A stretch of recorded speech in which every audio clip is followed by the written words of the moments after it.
Macan akan memperkenalkan diri masing-masing terlebih dahulu. Perkenalkan, saya Nadeshi Cacarana, nomor absen 1.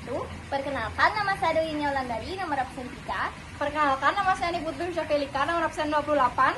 Perkenalkan, nama saya Iwayaneka Pratama, nomor absen 16. Perkenalkan, nama saya Ika Putra Putra, absen 7. Perkenalkan, nama saya Iputu Girandika, nomor absen 12. Ya, sekian. Sekian perkenalan dari kami. Selamat menyaksikan podcast dari Macan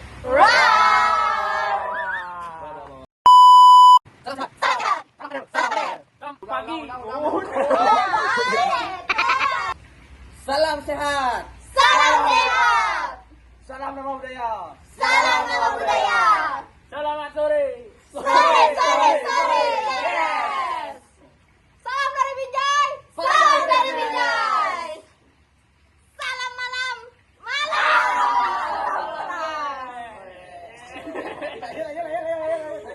Salam dari Prancis. Salam dari Prancis. Halo sobat podcast. Halo. Kembali lagi di podcast Macan. So, di episode kali ini kita akan ngebahas sedikit hal yang lebih serius nih, ya kan teman-teman? Ya.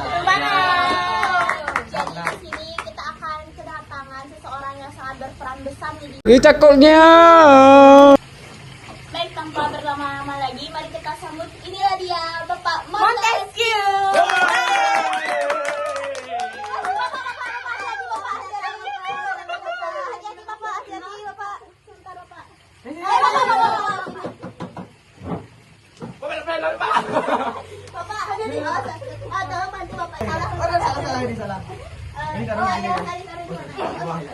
Teman-teman, sebelumnya maklum ya, karena Bapak Montesquieu ini sudah jauh-jauh datang dari Prancis ke Indonesia demi datang ke podcast kita, menaiki motor selama 1 bulan, teman-teman. Mampus.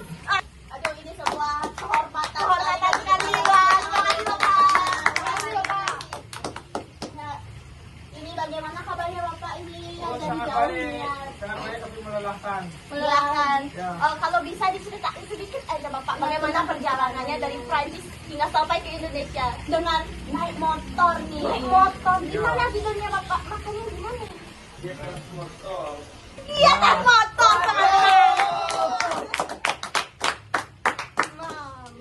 Sangat kelas. Ya, mungkin sebelum kita lanjut ini ya, mungkin bisa biarkan Bapak ya untuk perkenalan diri dulu nih Bapak, bagi sahabat podcast yang belum kenal nih sama Bapak, mungkin bagi Gen Z ya yang mungkin literasinya kurang ya. Iya. Kurang kenal nih sama seseorang yang sangat berperan penting di bidang politik kita ini ya. Mungkin bisa perkenalan diri dulu Bapak ya. Perkenalkan, saya Mr. Montesquieu dari Prancis. Wah, ada lagi Bapak? Ada sudah beristri, bersuami? Saya sudah tua. Sudah tua, mantap. 5.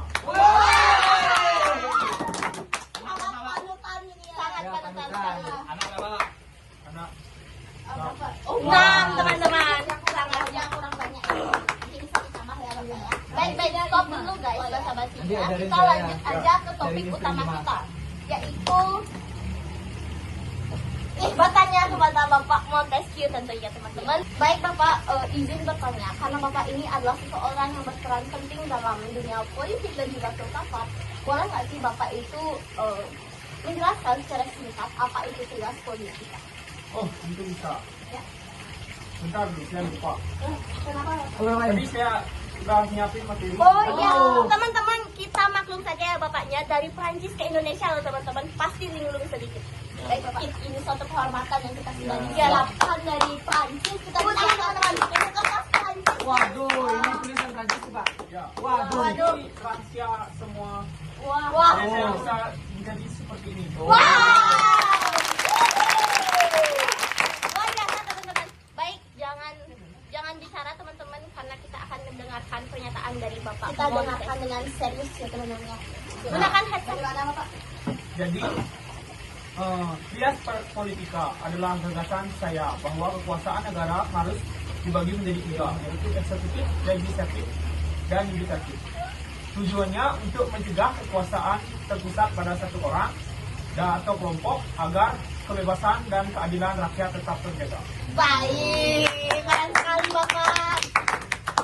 Materi yang sangat lengkap ya Bapak ya. Mungkin kita akan lanjut ke pertanyaan selanjutnya ya. Dari penanya kita di sini bisa langsung ditanyakan Bapak ya. Mungkin Bapaknya ini waktunya sudah ini ya Bapak. Ya. Sekarang Bapak mau kemana nih? Sampai menunggu tenaga ya. Tujuan Bapak mau kemana? Di sini mau ke Museum Soekarno ya. Wow, Museum Soekarno teman-teman. Dari Bali Soekarno. menuju Jakarta ini teman-teman. Wah, luar biasa Bapak, luar biasa ini. Mungkin bisa lanjut jalan saya. Saya mau nanya Pak ya. Pak, Montesquieu bagaimana dengan kekuasaan eksekutif? Apa perannya dalam suatu negara? Jadi kekuasaan eksekutif adalah kekuasaan yang bertugas melaksanakan undang-undang dan menjalankan pemerintah sehari-hari. Biasanya dipimpin oleh raja atau presiden. Wow. Terima kasih Ini Pak. teman-teman. Saya catat ya Pak ya. Ya mungkin bisa dicatat dulu ya teman-teman. Jadi teman-teman di rumah juga bisa mencatat ini suatu pengetahuan baru ini buat kita ya. Oke, jadi untuk pertanyaan selanjutnya mungkin Kepada Bapak Montesquieu. Mohon maaf sebelumnya Pak. Nah kalau begitu, menurut Bapak, bagaimana dengan kekuasaan legislatif? Nah, kekuasaan legislatif adalah kekuasaan membuat undang-undang. Lembaga ini mewakili rakyat agar tidak terjadi kewenangan dari pemerintah. Di Indonesia, lembaga legislatifnya adalah seperti DPR. Nah, legislatif. wow. Baik, penanya selanjutnya. Lalu bagaimana dengan kekuasaan yudikatif? Mengapa pentingnya? Pertanyaan yang bagus. Oh iya. Kekuasaan yudikatif berfungsi untuk menguasai dua kekuasaan lainnya, eksekutif dan legislatif. Yudikatif adalah kekuasaan kehakiman yang bertugas menegakkan hukum, menyaksikan sengketa, bahkan bisa membatalkan aturan yang bertanda tangan dengan undang-undang di Indonesia. Lembaga ini ada pada Mahkamah Agung, Mahkamah Konstitusi, dan Komisi Yudisial.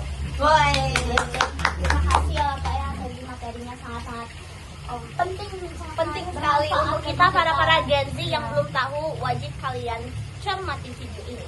Jadi izin bertanya ya Pak, Bapak ini kan sudah sampai nih ya di sini, yang sudah sampai di Bali dan di Indonesia ya pastinya. Mungkin menurut Bapak bagaimana keadaan sistem pemerintahan kita saat ini mungkin menurut Bapak itu bagaimana? Setelah Bapak mengamati satu harian ini mungkin iya, dengan bernaik motor di mana ini. Menurut saya, sistem pemerintahan di sini saya lihat masih kurang. Kurang tuh teman-teman, kurang. Catat Ya. teman-teman, saya catat juga. Kurang dalam masih. Ya. Kurang asing katanya. ya. Oke, karena di sini itu banyak pantai ya, Banyak. makanya. Mungkin ini bapaknya karena masih satu hari ya. Oh iya. Ya, mungkin karena nyilam di pantai. Oh, mungkin Ya. saja teman-teman. Makanya tuh. Mungkin ini karena efek naik motor ya, Ya. ya. Lagi full ya. Enggak mati jalan, Mas. Bapak ini punya kekuatan gitu ya, Bapak ya. Benar ya. Ya, benar ya. Masih Oke, punya mau kekuatan. ya Pak ya. Ya. Wih. Wah, keren sekali Mantap, teman-teman, keren. sudah tua. Baik, jadi back to the topic ya teman-teman ya. Jadi tadi benar sekali ya. Jadi bisa kita simpulkan ya yang dijelaskan oleh bapaknya itu. Jadi kekuasaan itu tuh harus dipisahkan nih teman-teman agar tidak ada yang sewenang-wenang kayak gitu. Iya, betul sekali. Jadi teman-teman bagaimana? Baik, dari Mina mungkin. Menurut aku sih betul banget yang dikatain sama gue. Kalau eksekutif itu yang menjalankan, legislatif membuat aturan, dan yudikatif mengawasi, maka negara bisa lebih adil dan seimbang. Dan bagaimana tanggapan dari Bapak mungkin dari kesimpulan yang kita dapat ya? Ya, benar. Intinya pembagian kekuasaan adalah fungsi agar kebebasan rakyat tetap terlindungi. Menurut saya begitu. Oke Bapak, terima kasih banyak ini kepada Bapak Montesquieu yang sudah menyempatkan hadir di tengah-tengah kita sekarang ini ya. Jadi itu adalah satu yang ilmu yang sangat bermanfaat bagi kita semua di sini dan juga bagi sobat podcast yang ada di rumah. Betul. Dan ya mungkin ada yang ingin disampaikan dari ini ya. Yang saya sampaikan tentunya terima kasih banyak karena Bapak sudah menyempatkan datang ke sini jauh-jauh dari Prancis teman-teman, datang ke Bali demi datang ke podcast kita yaitu Macan Wow. kepada para penanya kami di sini yang sudah membantu menghidupkan podcast kita kali ini ya. Layaknya seperti tumbuhan ya teman-teman. Jadi semoga juga dengan podcast kali ini bisa bermanfaat dan juga bisa menambah wawasan kita semua di sini tentang sistem politik yang ada di Indonesia dan ada di dunia di sini ya. Jadi sampai jumpa di podcast selanjutnya, dan untuk Bapak, terima kasih Bapak. Mungkin Bapak sekarang mau kemana, mungkin bisa diantar oleh teman saya. Nanti mau ke Atlas. Atlas, Atlas teman-teman. Atlas ya. Baik, kayaknya teman saya nggak bisa ya mengantar Atlas ya. Mohon maaf ya. Mohon maaf teman-teman, ada pemindahan motor dari Bapak Motor Review. Karena motornya sudah datang, berarti kita akan tutup podcast ini. Terima kasih ya untuk teman-teman semuanya dan sahabat podcast yang sudah menyaksikan di rumah. Sampai ketemu lagi di podcast selanjutnya. Bye-bye!